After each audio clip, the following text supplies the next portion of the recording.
So hello dear student, how are you? In fact, right from the beginning, I had been making so many videos behind the camera. I thought today to show you the heroism which is within me by coming in front of the camera. So that is why the very first video of mine facing the camera. And what we are gonna learn today, something which is very useful, so useful that this learning will go on with you by the time you will learn English. Yes, that's what is we are gonna learn. What we are gonna learn, we are gonna learn something very important which will change you by the time you learn English literature. And I am talking about a very important topic. And what is that topic? The topic is figure of speech, which is also called poetic devices. So student, what are figure of speech or poetic devices? So see, I would say figure of speech is a tool and technique of English which will enable us to enhance our comprehending, our understanding of English very much. You have studied figure of speech already in Hindi, which is called alankar. You must have studied so many alankar like Rupak alankar, Utpreksha alankar. So many alankars are there in Hindi. They are called figure of speech or poetic devices in English. So this is very important topic which we have to learn. And let me tell you, in fact, there are so many poetic devices. I would say over 40 which are used in English. But in our curriculum, so advanced poetic devices are not used. So here we would learn those poetic devices which are vital, which are significant, and of course which are used in our syllabus. So, I would teach you the main poetic devices and why to take much time. And here there is a list of main poetic devices. There are, as I told, there are so many poetic devices, and to learn their names is somewhat tough. So we have a short trick to memorize their names. And what is that short trick? The short trick is shampoo. This is what we all are familiar with. I know that you all have applied to clean your hair, and this particular term, shampoo, will help us in memorizing the names of all the poetic devices. So see, in this name shampoo, S stands for simile, then H stands for hyperbole, A stands for apostrophe, M stands for metaphor, P stands for personification, O stands for oxymoron, and O stands for onomatopoeia. What is this pronounced? Onomatopoeia. Alright, I know that these names are somewhat tough, they're difficult. So what to do? Once again, I'm gonna pronounce them, and you would pronounce them with me. Alright, of course, while listening to this video, you have to pronounce. So the very first poetic device is simile. What is pronounced? Say simile. Yes, you pronounce very correctly. This was simile. The second one is hyperbole. What is pronounced? Hyperbole. Absolutely right. The third is apostrophe. What is pronounced? Apostrophe. Say apostrophe. Yes, apostrophe. And the next one is called metaphor. What is called? Metaphor. Yes. And the next one is personification. What is that called? Personification. And next one is oxymoron. What is pronounced? Oxymoron. Again, oxymoron. And this is somewhat, the toughest sound. This is what is pronounced onomatopoeia. What is pronounced? Onomatopoeia. So these are the main poetic devices which are used in English. Yes, there are some more, we will learn them. But there is a technique to learn. Now let me, confess one thing. I don't want to take the credit of developing this technique. This technique is so old. I would say years old, because the same I had been taught by my teacher as well. There are people who try to swallow the clay of district saying that they have developed. I see that we do not know who has developed, but yes, this is the best way to memorize the name of main poetic devices. So that's what I have, written them in front of you. So from here we would learn all the poetic devices one by one. So here, students, we are gonna learn the very first poetic device, and this poetic device is called simile. Yes, this is pronounced simile, the sister of imli. Alright, so this imli rhythmical word will enable you to remember the pronunciation of the word. This is called simile. So see, here I have written the definition of simile. What is the definition? What's written here? In this poetic device, two objects of different kind are compared by using as or like. So what is the definition of simile? That in this poetic device we compare two objects of different kinds by using either as or like. Whenever we find such characteristic in a line, we say that in that line simile poetic device has been used. So see, here I have written some examples, including simile in them. So let's see the very first one. The first example which is written here is Akshat is like a lion. So what is written here? Akshat is like a lion. So in this statement, see, there are two objects. One is Akshat and second is lion. We are comparing them by using the word like. We are saying Akshat is like a lion. In which respect he could be like a lion? He could be in respect of bravery, audacity, courage. So that is why he has been called like a lion. So we would say that in this statement, which poetic device has been used? Simile poetic device has been used, because that's what is the definition of simile. That when in this poetic device two objects of different kind, that's what we need to remember. Two objects of different kind are used together. Alright, by using like, we say that in that statement simile poetic device has been used. Alright, so student, now in fact I am asking one statement to you. Alright, and I want you to tell me which poetic device has been used in that statement. Statement is, what is the statement? Katrina Kaif is beautiful like Hema Malini.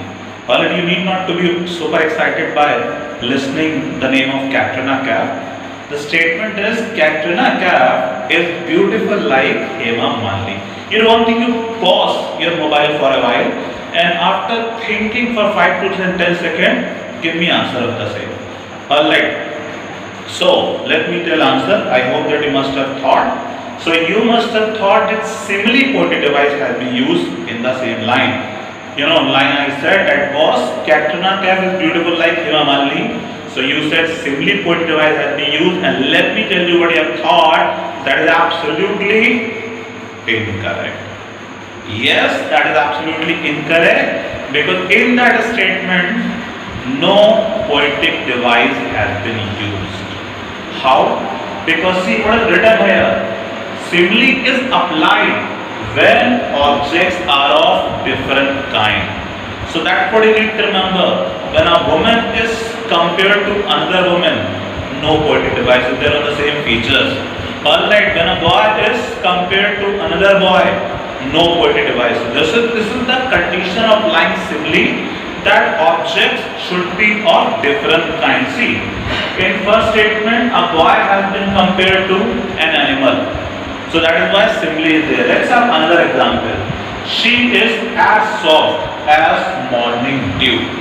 Now see, her softness has been compared with dew of morning. It's morning dew, it's not mountain dew. That is not there. Morning dew, in wintry days of water drops fall, they are called dews. Alright, so her softness has been compared with morning dew. A woman, a lady, a girl is being compared to dew, morning dew. So this is what brings simile into statement. We have another example, and that is, she was as beautiful as the rose flower. She was as beautiful as the rose flower. Again, simile there. Because in this statement, her beauty has been compared with rose flower. And we have last example, Corona is looking like incarnation of Yamaraj. That's very correct. Corona is completely incarnation. What is incarnation? Avatar. Let me tell you, avatar is English word itself. So Corona has been called avatar incarnation of Yamaraj. That's very correct. The way Yamaraj is defamed for killing the people, that's what is Corona doing nowadays. So Corona has been compared to Yamaraj, alright, in respect of cruelty, brutality. So that is why Simile poetic device is there, because both the objects, different kind of objects have been compared, with the use of like. So this poetic device is there, Simile is there. So next poetic device I will teach you, that is called metaphor. Why metaphor? In that arrangement of shampoo after S, H must come. In fact, I'll teach you metaphor because there is a direct connection between simile and metaphor. We can say that metaphor is elder brother of simile. They are relatives. Since they are relatives, so let's in fact look into their matter first of all, and after that we'll learn other poetic devices. So the next poetic device, student, we are gonna study, that is called metaphor. Yes.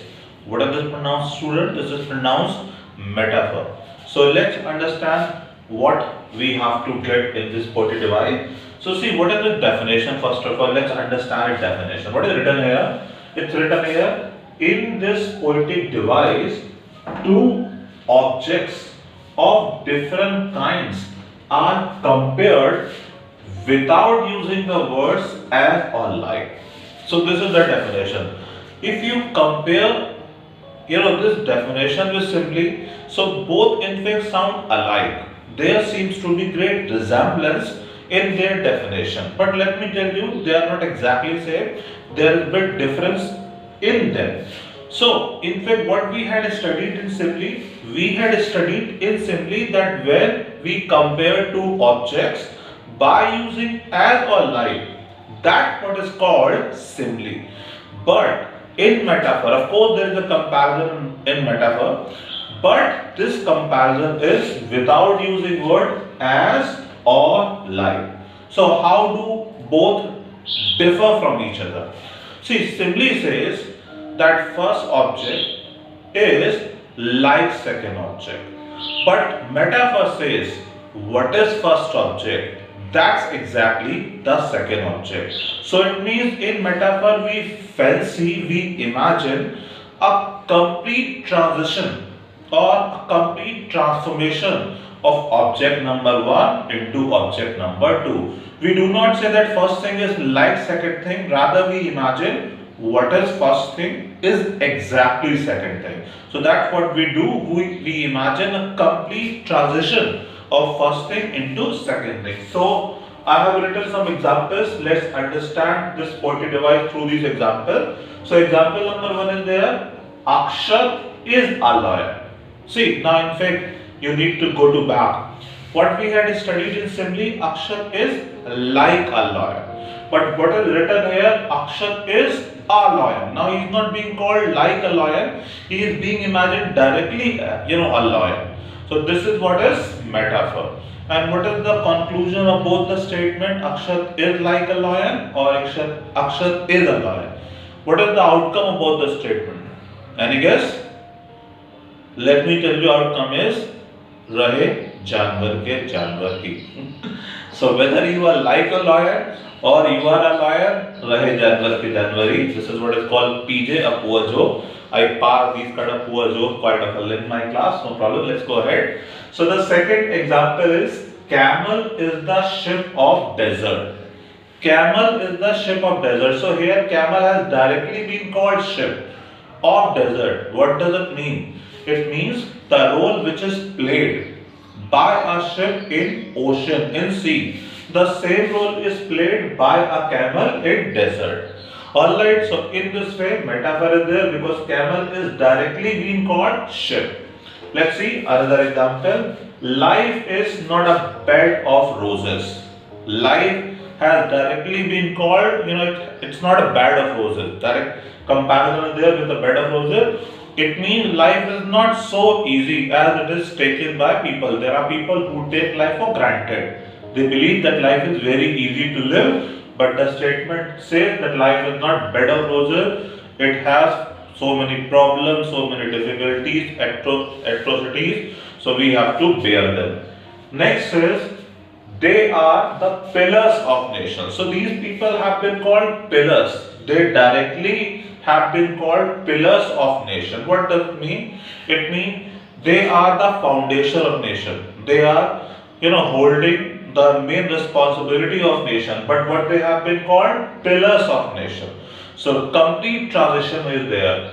Second, fifth example is there. Friendship is a sheltering tree. Friendship has been called a sheltering tree. Direct transition of friendship into sheltering tree.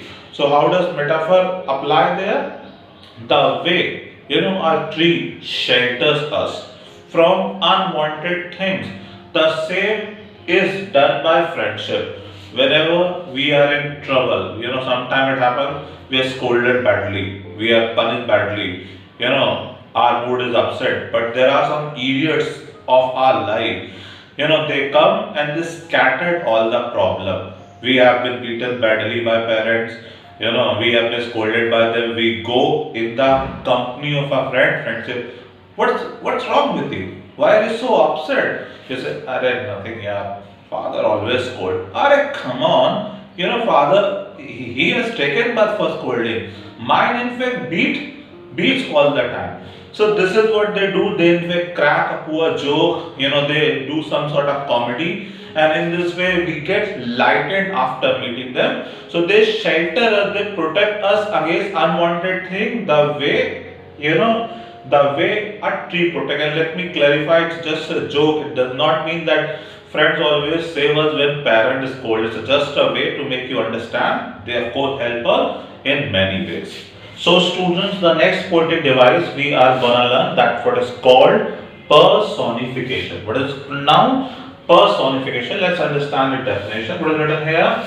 In this poetic device, a non-living object is presented as living. So quite simple, straightforward definition is there. Whenever we project any non-living object as living, any inanimated object as animated, that's what is called personification. Alright, let's understand it through some examples. The very first is love is blind.